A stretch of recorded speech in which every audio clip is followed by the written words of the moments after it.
The Lord be with you. And with your spirit. A reading from the Holy Gospel according to Saint Luke. Glory to you, O Lord.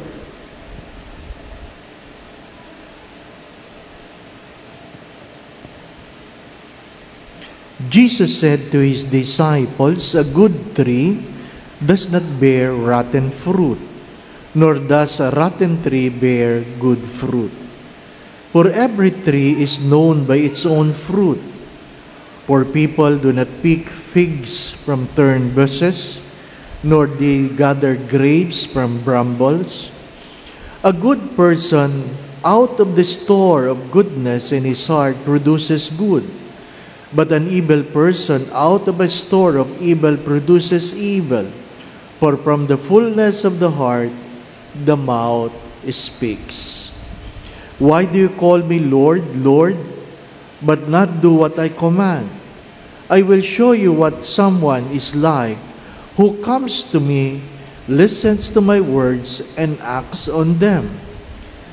That one is like a man building a house who dug deeply and laid the foundation on rock. When the flood came, the rivers burst against the house, but could not shake it because it had been well built. But the one who listens and does not act is like a person who built a house on the ground without a foundation. When the river burst against it, it collapsed at once and was completely destroyed."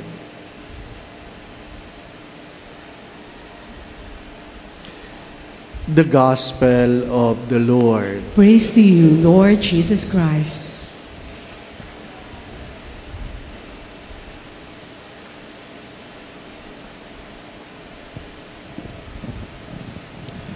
Few days ago, I've said this, that if you get a piece of paper and you fold it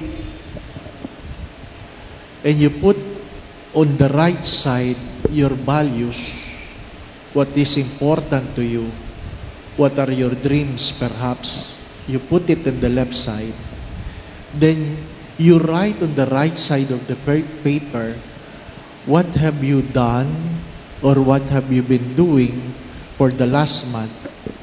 And after doing it, you compare what is written on your left with your right. Yung bang nakasulat sa kaliwa, yung mga values mo, pag tinignan mo yung ginawa mo sa buong buwan, nagtutugma ba? Nagtutugma. Ano ibig ko sabihin? Pag sinabi mo sa values mo, I want to have good health. Ano pa? Pag tinignan mo sa kanan, saan ka nagpupunta? Diba? Natulog lang. Ito mga kinain, lahat ng bawal kinain mo. Ano po? So, nagko-contradict yung value sa way of life.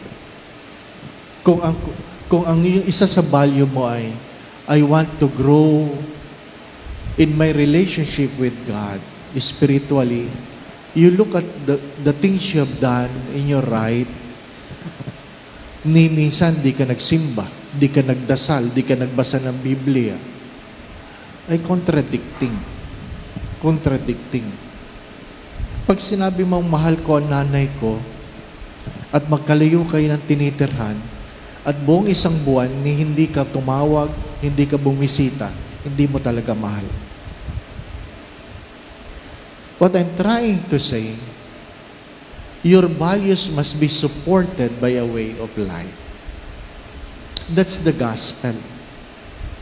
The gospel says, if you believe in me, you will do what I commanded you. Pag sinabi po sa pananampalataya, believe, it is not just a mental exercise or mental assent, but a conviction of the heart. A conviction of the heart. Madali naman pong maintindihan yung importance ng foundation because the strength of a building is not how high it is, but how deep is its foundation. Mga minamahal na mga kapatid, kaya nga ano iskandalo sa ating buhay ngayon? Maraming graduate ng Catholic school, pero, sorry for the words, immoral ang buhay. Yan ang malungkot na kwento.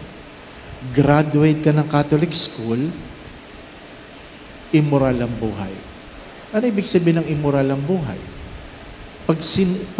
Pag iyong sinuri yung 10 Commandments, ibig sabihin, di man lang nagsisimba, hindi man lang minamahal ang magulang, nakikiapid, nagnanakaw, nagsisinungaling. You look at it. Because graduating from a Catholic school is not a guarantee. It's not a guarantee. Maganda pong pagtunan ng pansin sa araw na ito that the first reading would remind us that the primary purpose why God came is to save sinners. And for sinners to be saved, that sinner must accept and confess that he is a sinner. Tanggap mo na ikaw ay may kasalanan. Ikaw ay nagkakasala. At pag sinasabing ikaw ay may kasalanan, ikaw ay nagkakasala, tanggap mo na may mga bagay na dapat baguhin sa buhay mo. Sino ang magbabago sa buhay? Hindi ang Diyos. Ikaw. Hindi ang Diyos. To change is a personal choice. Because even Judas haven't changed.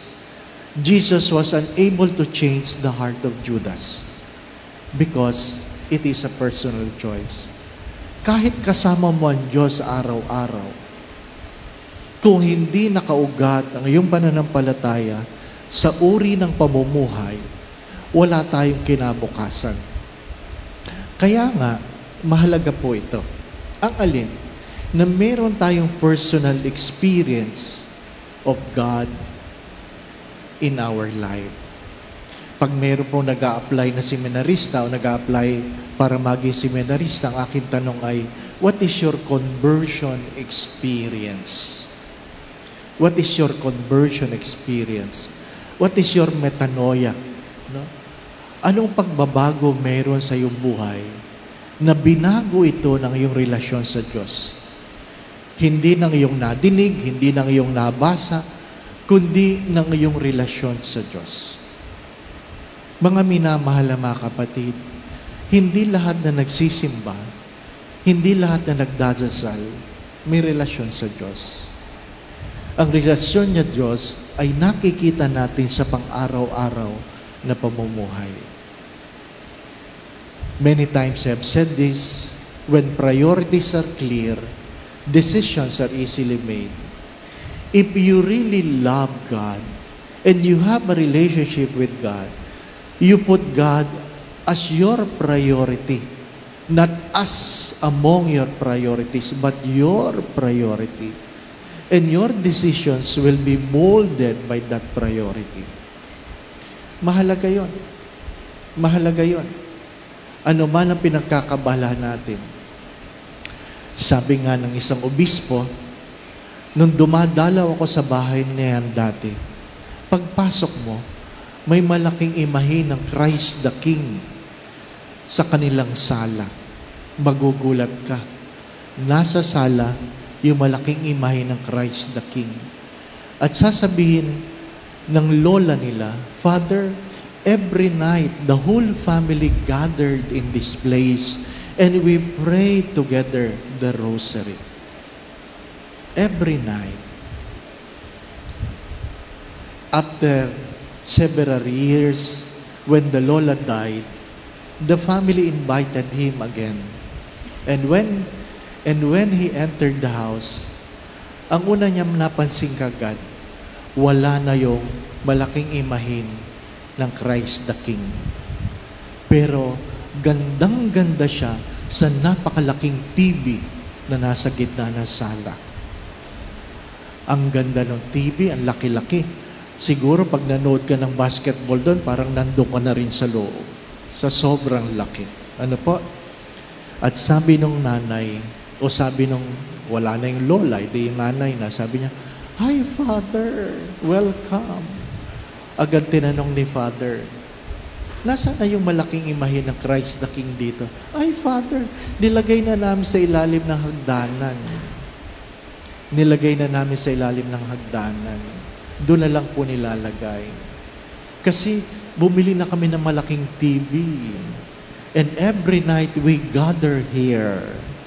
And we have our videoke every night. My dear friends, my brothers and sisters, I guess you know what is in the center of your house perhaps speaks of your family's values. Alam mo yun. Alam mo yun. Mga minamahal na mga kapatid, isa na lang. Isa na lang. Magkakasama yung mga leaders ng isang community. Hindi ko nasasabihin kung sino. Magkakasama kami. Sinama ko sa meeting, tapos na nagme-meeting na ganyan, sa isang restaurant, pag-serve ng mga pagkain, kainan kagad, kainan kagad, ayaw kong pakialaman sila. Sabi nung yung isang batang kasama, are we not going to pray? Are we not going to pray? Nahirinan yung mga leader. Nahirinan. Magandang pagtunan ng pansin niyo. Sapagkat mahuhuli at mahuhuli tayo sa mga hindi inaasahang pagkakataon. Don't think, my brothers and sisters, that you will be saved by mere rituals. Take note of that. Never entertain the thought that you will be saved by mere rituals. We will be saved by our relationship with God, as shown in the change of our lives. Amen. Yung mga lumalapit, nagpapabless dahil sa kanilang board exam, bar exam, palagi kong tinatanong, nag-aral ka ba? Nag-aral ka ba? Kasi kung hindi ka nag-aral, kahit gaano kahaba ang praying over, hindi ka papasa. Mahalaga yun. Ano po? Nag-aral ka ba? You know that I am a licensed mechanical engineer and I passed the board exam. Alam ko kung paano dapat bumabad ng oras sa pag-aaral. Kahit ano ang panalangin, kung walang pundasyon, wala itong kinabukasan. Keep that in mind. Kahit anong panalangin, kung walang pundasyon, wala itong kinabukasan. Mga minamahal na mga kapatid, sana dagdagan ng pagbabagong buhay ang buhay panalangin. The Lord be with you. And with your spirit. And may Almighty God bless you and your family, the Father, the Son, and the Holy Spirit. Amen. Go now in peace to love and serve the Lord. Thanks be to God.